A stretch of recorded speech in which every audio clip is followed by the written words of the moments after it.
The Nothing 4A Pro is finally here, rocking the Snapdragon 7 Gen 4 with an AMOLED screen at up to 144 Hz, up to 12 gigabytes of RAM, and arguably a design that I think is probably going to be the best that we're going to see all year. I've been using this phone for over a week and this is going to be my review. What's up friends, Nathan B Tech here. We're back here for another video. In today's video, nothing, let's see what you got. Now one thing that I do want to mention before we even start this video is this phone right here is $499. So I'm going to continuously bring that up just because of the value that you get at this price point. Mid-range phones might be the move, honestly. Like this phone is fantastic for its price. Now when it comes to performance, it is rocking the Snapdragon 7 Gen 4 processor. I've been using it and dailying it every day for the past 7 days, and this processor has been fantastic. It's been a very good experience. Me personally, I've had no lag, I've had no stutters. When it comes to games, I will mention that on very demanding games, you will see some frame drops.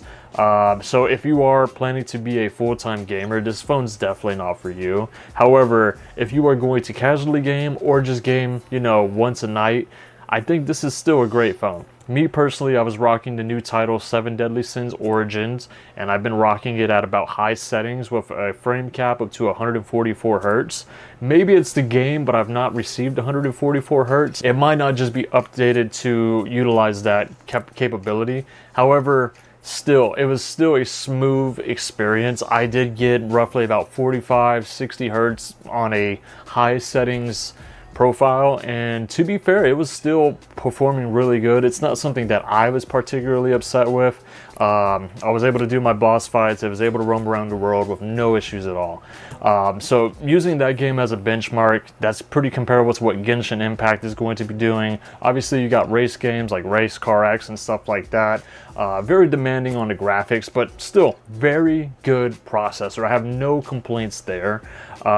Going into day-to-day usage, it has been feels like a flagship. There's not much I can really say. It feels like a flagship. It feels good. It's smooth. It opens apps quick. It has, in my variant, I did get the 12 gigabytes of RAM, so I've not had any issues having multiple apps open at one time. But still very good. Like I said, the only thing you're going to really worry about is if you're going to be doing 4K 60. I believe this guy can only do up to 4K 30. So if that's something you're using as like a primary camera, you might want to spec up to a different device like the Nothing Phone 3 or, you know, other competitors out there. But in day-to-day usage, I think this phone is fantastic. For $500, has been amazing. I cannot give it any more praise in that category. In terms of performance, everything that it does, the software, it has been fantastic. Another thing that is very big on this phone is obviously going to be the design. Now, the design was so good that it was genuinely irritating me. Reason being is because I would not get enough people asking me what kind of phone this was. So if you are a niche person and you love when people are wanting to know what you got and you want to feel like the center of the room, get this phone immediately because people will not leave you alone. I genuinely got so irritated. I'm getting like, it's one of those situations where someone asks and then another person jumps in and now everyone's talking about it and you have to almost be like a salesperson and talk about the phone because everyone wants to know what it is. Design has been positively well received. People asking me, you know, people with iPhones asking me what this is, people with Android devices asking me what this is. It has been very popular. I personally love the design as well. I think it looks sick. I'm a huge fan of the metal body design. Throwback to the HTCs of the world, throwback to the iPhone 5s of the world. It just feels good, and as someone who doesn't like rocking a case, this just gives me that peace of mind as well. Coming from the Nothing Phone 3 to this, knocked it out the park. Honestly, it's a beautiful looking device and it attracts a lot of people. I know Carl Pei said, hey, we want something that people are going to remember and know it's a Nothing phone. You definitely nailed it on this guy right here. Arguably, this is probably just going to be my phone for best design of the year. I don't have any awards to give out, but if I was going to give one out, this is #1 contender right now, and most likely I don't expect anyone to make a phone this cool besides nothing. So that being said, I think this is going to be my phone of the year for design. But yeah, it's been great. Coming to the screen, it is an AMOLED display. It rocks up to 144 hertz for gaming. At the moment, I don't know if I'm just not playing the right games, but I have no games that can utilize 144 hertz. There's just no apps that support it right now. And then when I do find an app that says it supports it, the processor can't get it up to 144 hertz because the game is too demanding. However, to say the least, it's been a great display. It's really bright, it's really smooth, it does everything it needs it to do. Peak brightness wise, you're looking at up to 5,000 nits when you're watching HDR content. However, outdoors, I've utilized it in every environment. It's been fantastic. It feels good. I love everything about it. It's super smooth. So once again, for $500, I feel like I got a flagship device. This does not feel like a mid-range device. It feels really, really good. Going into software, this has been my first time using Nothing OS software. I don't know what they particularly call it. What is Nothing software called? Let's see what it's called. Let's come down here. About phone. Nothing OS. It's just called Nothing OS. Now we know. So it's rocking Nothing OS 4.1. Making sure my IMEI number's not up here. Okay, rocking Nothing OS 4.1. It's been fantastic. Obviously, it's got a long way to go. It's not as quite as, you know, in-depth and detailed as like other softwares, but I mean, it definitely passes, especially for $500. A lot of OEMs don't even have their own software. So for $500 and you're getting a custom experience like this, super cool. One thing that I'm a huge fan of is the fact that the app drawer is optional. So you can do the standard Android app drawer, or you can do the AI essential Nothing app drawer, where it kind of utilizes AI to kind of, you know, profile certain things, but then it does select your most used apps as like the bigger icons. I think that's super cool. One thing over Oxygen OS that I do prefer about this is it is optional. You can either do app drawer 100% of the time, or you can do AI app drawer 100% of the time. I went ahead and did the AI just because on the OnePlus phones, you have to swipe up and then swipe left in order to access it, versus Nothing, you just swipe up and you choose whichever one you want. So I have been utilizing this, and for the most part, I like it a lot. It's kept my home screen really clean. I've actually not changed it. But also a really cool thing, and every phone has filters built into the camera application, but the fact that they're so accessible on the Nothing phone to where you can just press this and have quick profiles, I don't know what it is. There's something that feels better about that. And that being said, with the examples here as well, it truly makes me want to use it more. There's been times where I'm showing off the camera and I show off this because it's just so well integrated into the camera app. Just like that, you just tap it and then you have your profiles, and it just works. I love that as well. I love the fact that they made the glyph mirror, so you can kind of, you know, position yourself if you're using the rear cameras, or it's just a fun party trick around people, especially all the people that are going to ask you about the phone.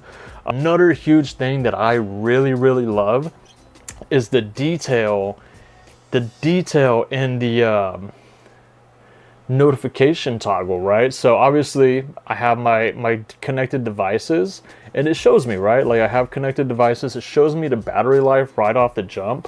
On the Wi-Fi, it tells me what Wi-Fi I'm using, really cool. But then like on my carrier, it tells me right on the quick toggle that I've used about 7 gigabytes of data already. It's not something that I have to go into, it's just there at a quick glance, and I really appreciate that. I'm going to miss that going back to other devices, because typically you have to look for that in the settings, but it's just kind of there integrated, and it works really, really good. And then of course, you know, the Nothing aesthetic on the software, I just think it looks super, you know, future retro space vibes. You know, I'm getting Interstellar vibes and Project Hail Mary vibes when I'm looking at stuff like this. I feel like I'm on his spaceship. It feels really cool. A glyph interface, that's where you have, you know, a bajillion options where you can set ringtones, notifications. A really cool one, and one that I like to use a lot, is the flip to glyph. where you can turn on your always on toy, and they give you 4 options. I hope that they do make more coming down the road, because I feel like 4 is just very limited. But of course, you've got your clock. You've probably seen that all over the place. Now, going into the camera, this device is using a triple 50 megapixel array. You got the main sensor, which is going to be your 50 megapixel main Sony sensor. You got your periscope telephoto lens, which is going to be about 3.5 times optical, but digital, it is 140, which is what Nothing said, a world's first. Here's my example right here if you guys want to take a look at it. Once you go in that far, I do recommend a tripod because it's going to be blurry. It looks like an oil painting, but it does help in particular situations. I don't know how often you're going to use it, especially on moving subjects. It's just kind of like a, I don't know, like a flex, but not something that's very useful at 140 times zoom. But it's there. Technically, if it's, you know, digital, you can just keep raising the number and it'll just keep zooming in. So take what you will with that. It's still good to have it, you know, like at this price point, there's nothing with something of this, you know, caliber of zoom. So I still praise Nothing for having it, because on Pixel, you're not going to get any zoom lens at all. It's just a wide angle and a normal, I think it's a 48 or a 50 megapixel lens. So the fact that it's even here for 500, fantastic. And then lastly, of course, you got your 50 megapixel ultra wide camera as well. Camera wise, like I said, it's been fantastic. I love the profiles. I love the glyph mirror, but the photos themselves, it's got a certain artistic design that I genuinely appreciate. From the selfies to the rear camera, for 500 bucks, I don't think there's really, obviously the Pixel was like a huge contender, but anything else for 500 bucks, I don't really think there's any competition.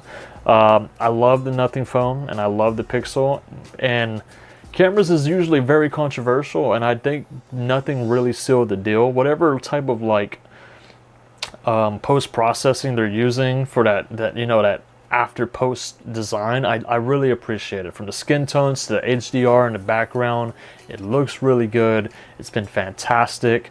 Night photos, you can kind of see it kind of starts lacking at night photos, and it needs a little bit bigger of a sensor, but it's still fantastic. I've had no complaints here. It's been such a good phone. I just can't stress that enough. I genuinely recommend this phone for $500, dude. For $500, like, this is a steal, man. This is insane, man. $500 for this, especially at a time right now where every phone's going up because of the RAM, the storage price hikes, right? $500 on this, dude. This is it's fantastic. And then one cool thing with the glyph mirror, since you can kind of like find yourself with the glyph mirror, I feel like you don't really need a front-facing camera, because then you can just use your rear sensors, which just 500 bucks, dude. This is a great experience, dude. But yeah, I mean, things have been great with this phone. Lastly, I want to come back down to essentially the price. This phone starts at $499. And for what you get at $499, I think this blows the competition out the water, right? Out the park, right? Because let's say we're going to just do the popular one, the Pixel 10a, right? Only has 2 cameras. You do have your triple camera right here. It's a normal design versus a metal body design. It doesn't have a glyph matrix. Performance, they're nearly identical, if not this one being a little bit quicker. 144 hertz versus 120. Slimmer bezels on this guy. You get a huge screen. This is a 6.8 versus a 6.3. You do get all of your googly features because it is a Android device, but then you have your futuristic vibes on this. Like, this is a no-brainer. For 500 bucks, just go online to nothing.com and just buy this. This is insane. I think for the price, this is an amazing phone. Like, I genuinely do not want to switch back to my Pixel 10 after using this device. Like, this device is so niche, it's so cool, it's so edgy, but it's so optimized at the same time like a Pixel. I love this. This is great. I love the glyph. I don't know why. I just think it's really fun to use and it's cool to see, and it just suits that need that you have for a little bit more. It does have the essential space for the things that you want to use. Me personally, I just do voice recording so I can re-look back at them later down the road. At this price point, this is a no-brainer to me. I 100% recommend this phone. And really, like I said, it's just so well, man. It's so good. If nothing, you guys got to make the Nothing Phone 5, or if you will decide to just call it the 4, you reuse this design, pop a better processor in there, maybe up the cameras a little bit. I don't know what else you can do. This phone is fantastic, man. But let me know in the comment section down below what you guys think. How do you feel? What's your thoughts? Are you interested in this phone? Have you been keeping an eye on it? What's your take? Like I said, this has been fantastic for me, and I think it's going to go a long way. And judging by the sales, like Carl Pei said, this is doing great and it's seeing a lot of success, and I hope it does. This is what we need in the Android, market. We need more guys like this, like pushing the envelope further and further. This is what's going to create more competition in the realm. Whether it's Apple, whether it's Samsung, whether it's Google, this is what we need in the market. I love this device, and I hope Carl Pei, and I hope you guys see a lot of success in this. I might just keep this my main driver. I don't know what I'm gonna do. I got a lot of bougie phones, I got a lot of foldable phones, but I have been loving this device. This is definitely one of my new top phones ever. And I 100% recommend you guys to take a look at this, to look more into it. If you're in the market for a new phone, check out more reviews. Don't just take my word for it. Look at other reviews as well. Not sponsored in any way, shape, or form. I am just a huge Android enthusiast, and this is just really scratching me right now.